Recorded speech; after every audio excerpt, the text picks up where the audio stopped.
Tá gravando. Obrigado. Tá? Ainda bem que eu não comecei. Vamos começar agora, então. Certo, pessoal?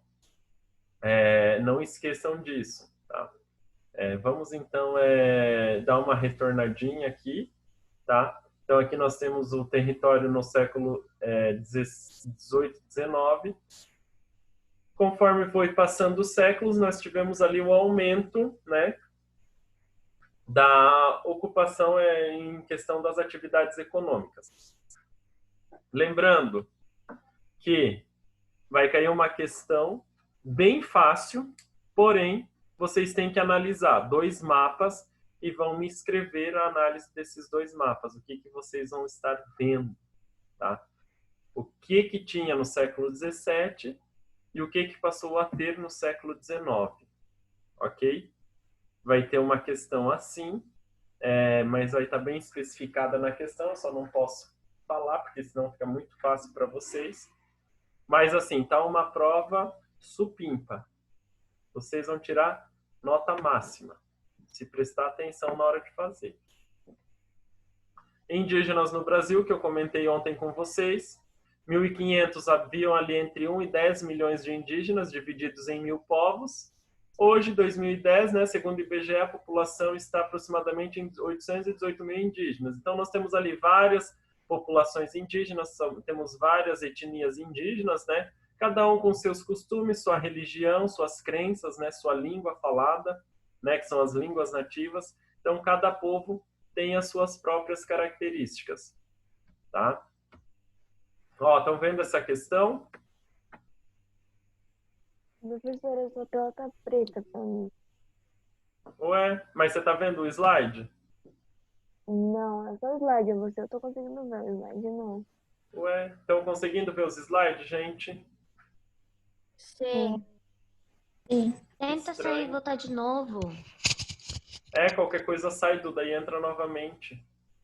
Vou fazer isso, me coloca de novo, velho. Tá, só sai que daí vem aqui a solicitação, tá? Então tá. Gente, prestem bastante atenção na prova, tá fácil, tá? Então nós temos a organização do espaço brasileiro na atualidade, tá? O século XX, nós tivemos ali uma intensificação no processo de urbanização e industrialização. É nesse século que nós temos ali as políticas, né, para a atividade industrial, a expansão da atividade industrial. Em contrapartida, lá nos anos de 1930, que começa tudo, nós temos o êxodo rural, tá? Devido ali à industrialização. Entrou agora? Agora entrou. Então tá. Nós temos ali a intensificação da industrialização. O número de pessoas saindo da área rural, tentando uma melhor condições de vida na área urbana, aumenta muito. Então, por isso que nós temos o processo do êxodo rural. E em 1950, a JK tem a brilhante ideia de construir Brasília. No construir Brasília, ele queria o quê? Integrar todo o território nacional, certo? Queria fazer com que todas as regiões se integrassem. Então, que todas as regiões ficassem próximas ao Distrito Federal. Então, ele constrói Brasília, inicia a construção de Brasília em 1950, que 100 anos depois, 10 anos depois, ela é inaugurada, tá? Só para dar uma retomada, agora nós vamos entrar na parte principal do nosso... Aí aqui a gente tem Brasília, na integração de Brasília, tá? Dos espaços geográficos, aqui onde que tínhamos lá centros industriais, principal ali, Rio de Janeiro, São Paulo, eixo Rio-São Paulo, Belo Horizonte. A ampliação das vias rodoviárias nas regiões brasileiras. A atividade industrial ela passa a ser desenvolvida próximo às rodovias, né, para facilitar o escoamento da produção. Nordeste começa a receber complexos industriais e a agricultura brasileira, né, ela avança ali as fronteiras agrícolas para o centro-oeste e norte do país e ali também junto já aumenta a modernização, nós temos ali da agricultura. O que antes era tudo feito à mão, que nem algodão era colhido à mão, hoje nós temos máquinas que fazem esse trabalho, né? Por isso que nós temos ali também o êxodo rural, porque antes, quando nós tínhamos pessoas trabalhando aqui, colhendo algodão, hoje é feito pelas máquinas. Então, a gente não precisa da mão de obra humana. Nós temos a mão de obra de máquinas, né? Através da modernização. Tá? E aí nós temos a importância das atividades econômicas no Brasil. A economia brasileira, ela está entre as 10 maiores do mundo, devido ali ao crescimento das atividades, né, ligadas à produção agropecuária, exploração de recursos minerais e desenvolvimento industrial. Produção agropecuária, que está envolvido é a agricultura e pecuária. Nós temos o que? A modernização do campo. Nós temos o uso de tecnologias para a produção. Nós temos ali na área rural, na produção da pecuária, a implementação da produção de forma intensiva, ou seja, em menores espaços, maior produção. Tá? A gente tem ali onde que nós temos uma opção que eu coloquei na imagem para vocês, né? Um aviário onde que é uma produção intensiva, onde que tem ali 15, 20, 30 mil frangos em um aviário. E um certo determinado tamanho de aviário. Ali os frangos recebem comida e água o dia inteiro, a noite inteira. 24 horas eles recebem comida. Tá? Então, por isso que eles têm um crescimento ali de 40 dias mais ou menos já para o abate. A mesma coisa bois. Os bois, quando eles são criados de forma intensiva, o crescimento deles leva menos tempo, um ano e meio, para o crescimento deles, diferente da forma extensiva que é criado no pasto. Na forma intensiva, a carne fica mais macia, por quê? Porque ele anda menos. E extensiva, por ele andar mais, a carne fica mais rígida, por quê? Porque cria músculos, tá? Exploração de recursos minerais. Como vocês podem observar, os recursos minerais, eles acabam agora tendo ali as empresas, né, explorando. Nós temos a Vale, uma grande empresa brasileira, que ela era uma empresa pública, tá? Uma estatal, e ela foi privatizada, ou seja, ela foi vendida no período de FHC. Então, a Vale hoje é uma empresa privada e ela, que é a grande mineradora, né, de exploração dos recursos minerais no Brasil, principalmente minério de ferro. Tá? Então, o ferro é o principal recurso explorado ali pela Vale. E o desenvolvimento das indústrias, né, que ela passou a ocorrer, nós temos agora várias cidades com complexos industriais, tanto na parte de produção de carros, produção de eletros, né? Aqui em Palotina nós temos ainda a Cevale, produção de alimento, tem a Cotriguaçu também de alimento, tá? Então, são empresas ali dos diversos segmentos.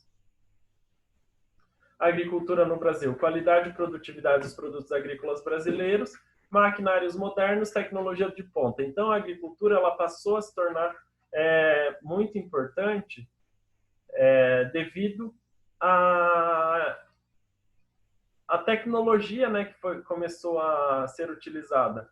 Nós temos agora uma alta tecnologia que ela ajuda ali numa produção maior, principalmente ali quando nós temos até períodos de seca, ela acaba sofrendo menos do que antes. Por quê? Devido ali os suplementos, né, que é utilizado na agricultura.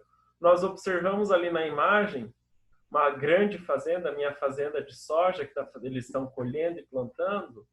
Então, observam como que várias máquinas trabalhando, tá?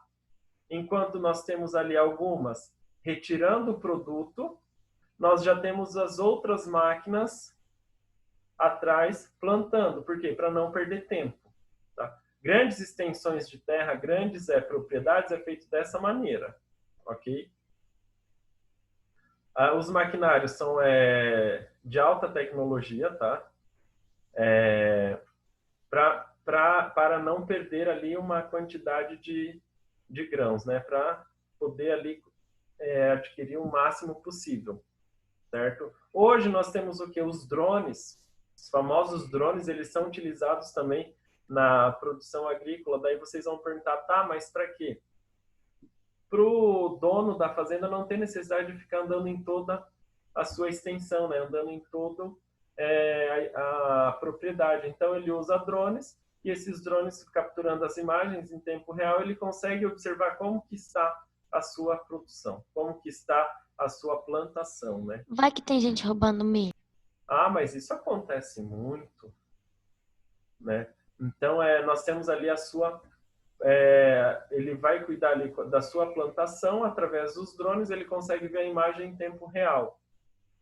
Então, não tem necessidade de ele ficar andando, né, no meio da fazenda. Isso dali até por um processo ali, de segurança, né, porque a gente não sabe o que vai ter no meio do milho, o que vai ter no meio da plantação de soja. Então, por um processo de segurança, usa-se o drone, ele vai estar fiscalizando, né, vai estar fazendo a ronda, como que está a plantação, tá?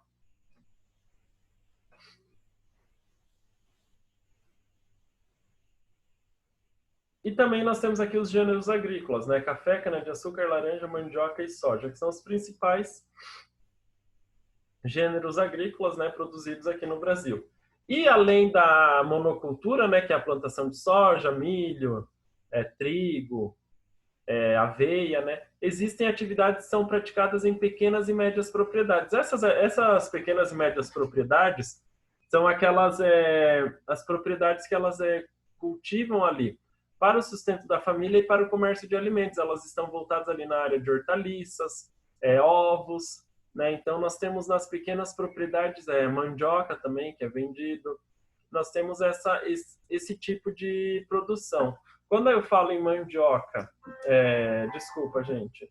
Quando eu falo em mandioca, como principal gênero agrícola, aqui a gente fala mandioca para as fecularias, tá? Onde que vai ter a produção de farinha, amido de mandioca, vários nas diversas gêneros, nos diversos alimentos que a mandioca proporciona. Aqui eu falo das pequenas e médias propriedades que elas produzem ali mandioca para o alimento, né? Com mandioca raiz, tá? Essas pequenas e médias propriedades, a maior parte delas são as que levam o alimento lá no mercado. Quando a gente vai comprar as hortaliças, elas provavelmente, assim, na média, está em 70% das pequenas e médias propriedades que sustentam os supermercados, tá? Com os diversos tipos de hortaliças,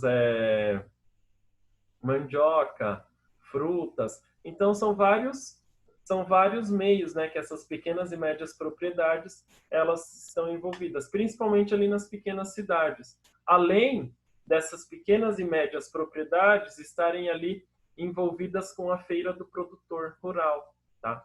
É através delas que nós temos a feira de produtor rural, que tem todo dia lá, toda quarta-feira aqui em Palotina, nós temos lá na praça a verdura, tem frutas, né? Tem vários tipos de alimentos lá que é vendido na feira do produtor rural, certo? Alguma atividade até aqui?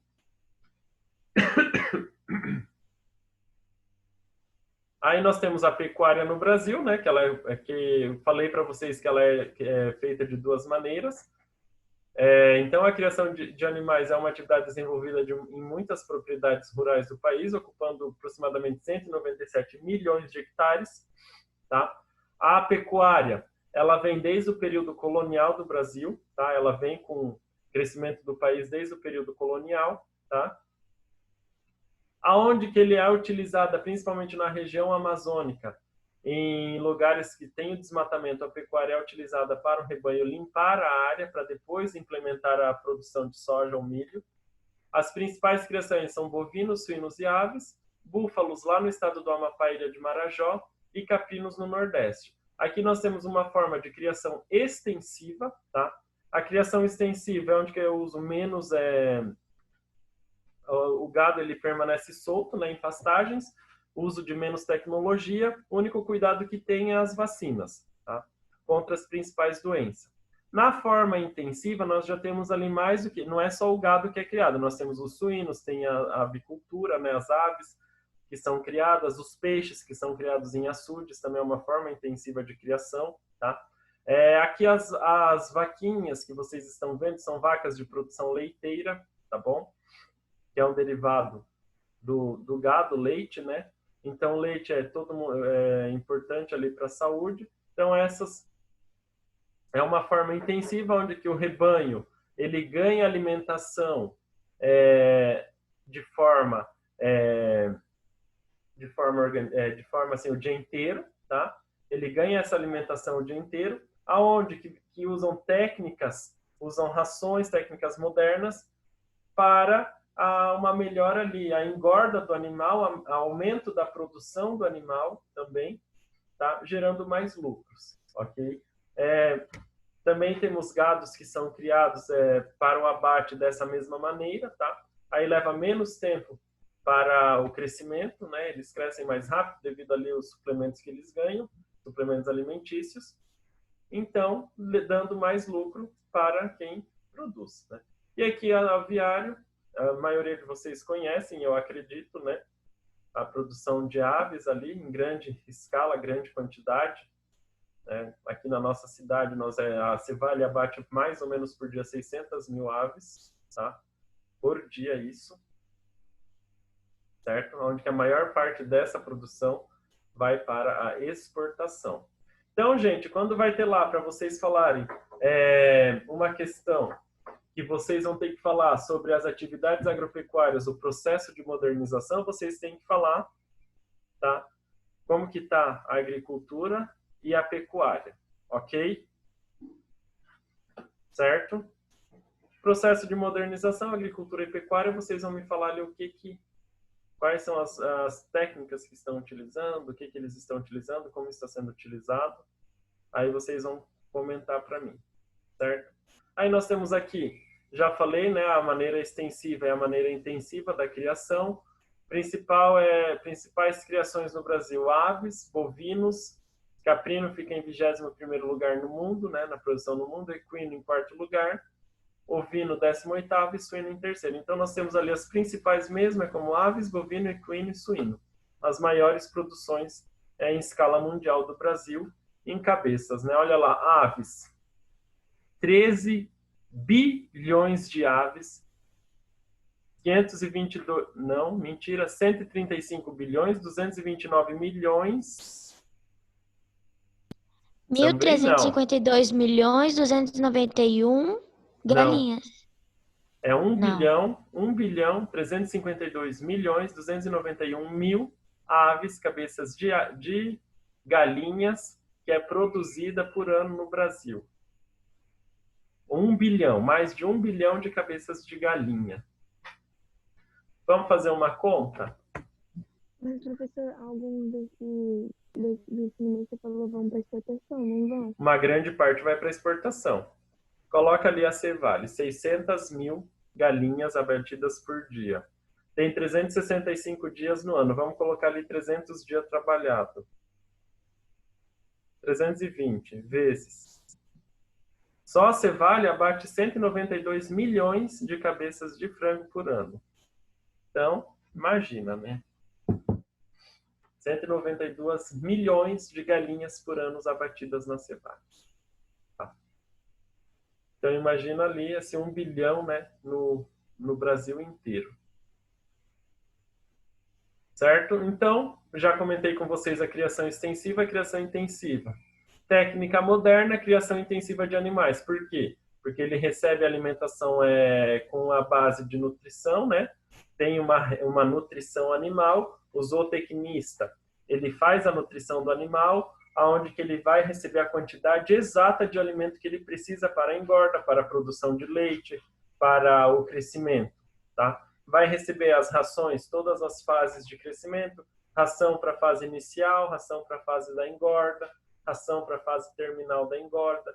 Vai receber a vaca, como que a vaca leiteira vai receber a ração específica para o maior aumento de produção de leite. Então, isso dali tudo é feito através dos zootecnistas. A mesma coisa nos aviários. Tem lá o zootecnista da empresa que vai fazer a ração específica para a engorda do animal. Tem a fase do crescimento, a fase inicial, fase do crescimento, a fase de engorda e a fase final do animal, da ave, tá? Então, são as maneiras ali, a tecnologia dentro da pecuária, né? A tecnologia ajudando a pecuária a produzir mais, quanto menores espaços e maiores produções. Ok? Nós temos o extrativismo no Brasil. A grande extensão territorial e a riqueza natural, nosso país possibilita desenvolvimento do extrativismo. Ele é praticado de duas maneiras, extrativismo vegetal, aqui nós vemos a reserva de Chico Mendes, floresta amazônica, onde que esse senhor está extraindo a borracha. Tá? E aqui nós temos o extrativismo também, né? Mas é natural. Entre as formas, a gente tem o extrativismo tradicional, que ele agride menos o meio ambiente, e o extrativismo mineração, que ele tem que ter certos cuidados para não agredir o meio ambiente. Tá? Então, nós temos ali, geralmente, a exploração mineral, como de ferro e de petróleo, são as maiores explorações aqui no Brasil. Produção industrial, aproximadamente o Brasil tem 325 mil empresas, então 21% de toda a riqueza gerada no país, segundo o Banco Mundial. Então, 21% da riqueza do país é gerado nas empresas, tá, gente? Então, nós temos ali, que nem eu falei antes, quando a indústria está em queda, a gente tem a agricultura, que ela ajuda a manter estável ali o crescimento do país, ou se a agricultura está em queda e temos ali a indústria em alta, nós temos também ali a equidade, né? Nós temos ali o processo de equilíbrio da economia no país, tá? Então, um complementa o outro, ele ajuda a manter ali o equilíbrio do outro. Maior consumo, maior produção, crescimento do país elevado. Produção alta, consumo baixo, temos o quê? Colapso na produção das indústrias, certo? Aqui nós temos os tipos industriais, tá? Observam qual que é a escala desse mapa.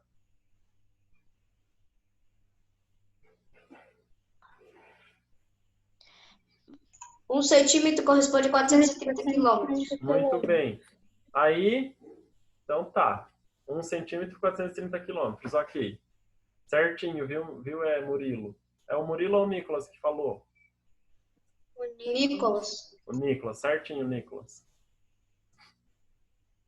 Meio ponto na média. E nós temos as atividades, né? Esse mapa vai cair, tá, gente? Por isso que eu perguntei. Nós temos as atividades no comércio e a prestação de serviço no Brasil. Representa o setor terciário, contribui ali para o aumento do PIB do país. Tem a maior número de empregos da população economicamente ativa, mais conhecida como PEA.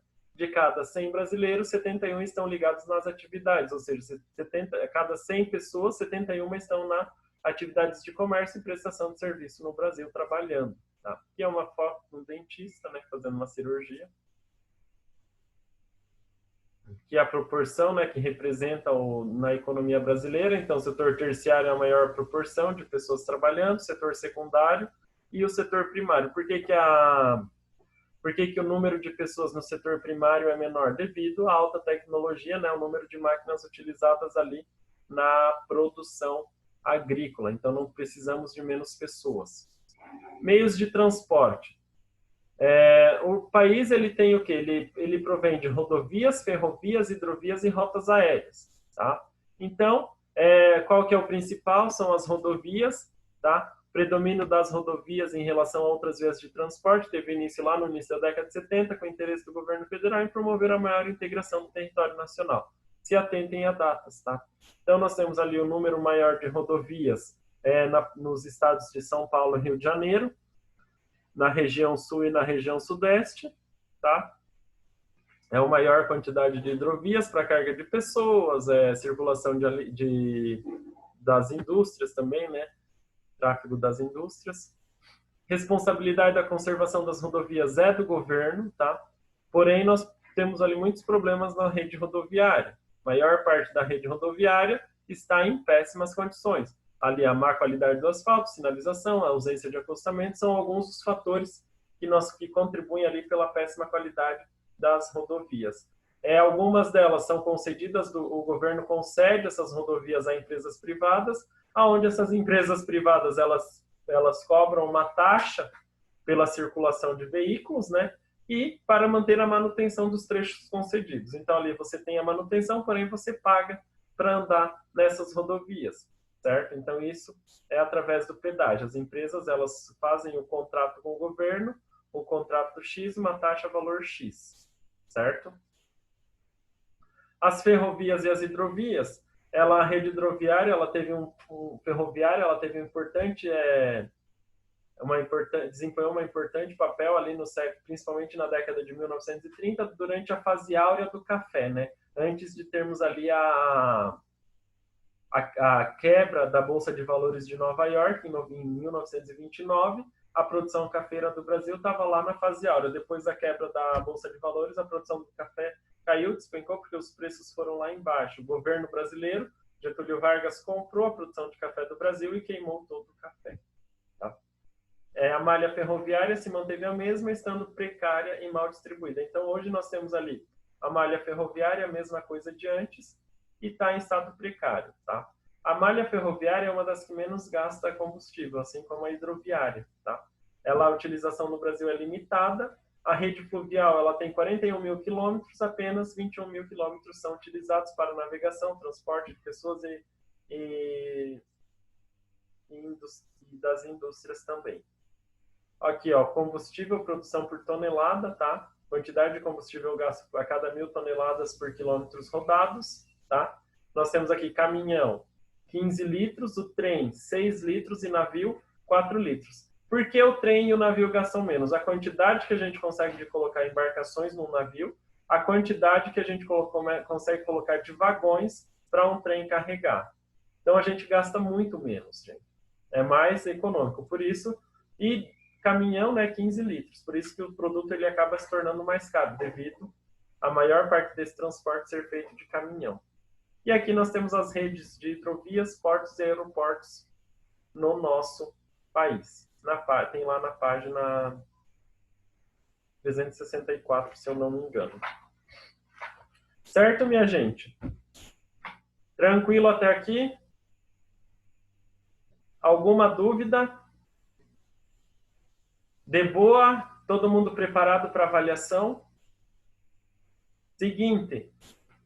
Estão me ouvindo? Falam comigo.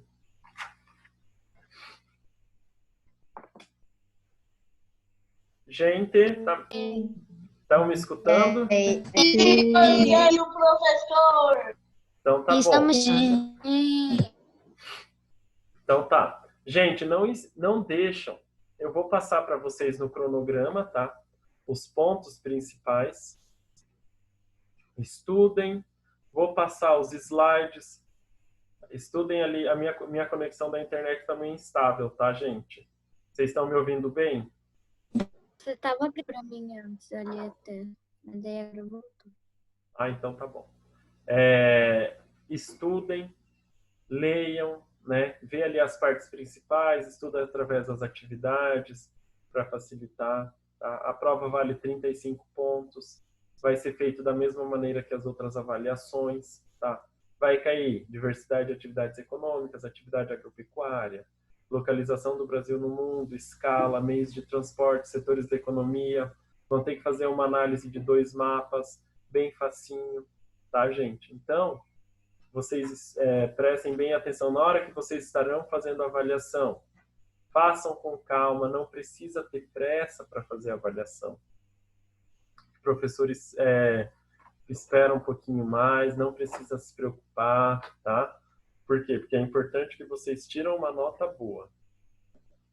Quero todo mundo tirando ali pelo menos 30 na avaliação, tá? Vai ser assim, 2 questões descritivas, 3 questões, deixa eu ver, 7 questões, né? 2 questões descritivas, 4 questões objetivas e 1 verdadeiro e falso. Ok? Certo, minha gente? Vou liberar vocês para o intervalo, tá? A gente se encontra segunda-feira às 8h15 para nossa avaliação, Até mais, gente. Tchau, tchau. Bom final de semana. Se cuidem. Tchau. Se comportam. Falou. Falou, quebrada. Tá bom. Até mais, quebrada. Tchau.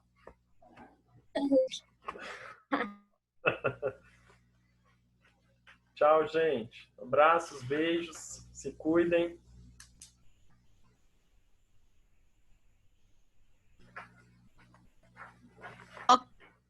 Oi?